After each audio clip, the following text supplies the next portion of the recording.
Jonathan Taylor still holding in. So first order of business, did you see Jim Irsay's luxury bus? And was anybody on it at the time that you saw? I was there that day. So well, look at you. All that stuff went down. Okay. Yeah, I was right there. So I was at the it was all right. I didn't even know that. I was just throwing a dart at a board and I hit the bullseye. So what happened that day from your perspective? Walk me through. So you've got the field in front of you. So imagine where I was like towards the maybe like right on the front of the goal line. And then the practice is taking place, obviously, just a little bit, maybe at the 20-yard line to your right. And then at the end of the goal line, there's maybe 15 yards, and then there's the bus parked. So you had Jonathan Taylor in the bus with Jim Irsay while the practice is going on, and word starts getting around social media that this meeting is taking place. And you look up in the stands, Rich, and there's a couple thousand people there. There were as many eyes on the bus as there were on the practice to see what the heck was going on there.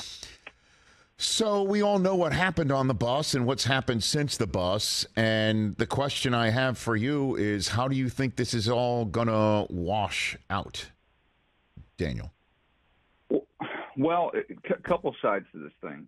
For me, on this whole running back debate, and I think, you need to look at each of these cases individually in terms of, does leverage exist?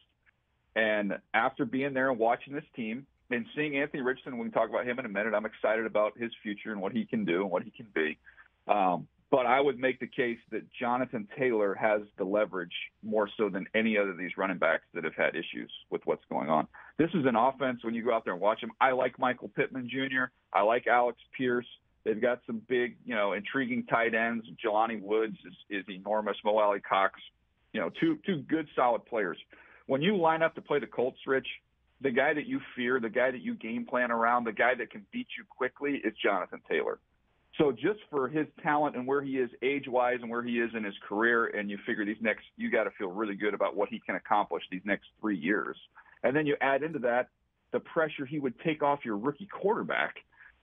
This is one where I'm not saying you cave and pay him Christian McCaffrey money, but I would sure as heck say, okay, here's the number of what it would be the tag the next 2 years combined with what you're making now. And if I pay you an extra $10 million over the top of that, I'd make him turn that down. And then I would let everybody then go ask Jonathan Taylor the questions, because right now, holding firm on what he's making, I think there's a strong case to be made. This is not the hill you want to die on. Right. And then Zach Moss breaks his arm after you saw them. Right. So they have actually one fewer running back that's ready for week one. So why?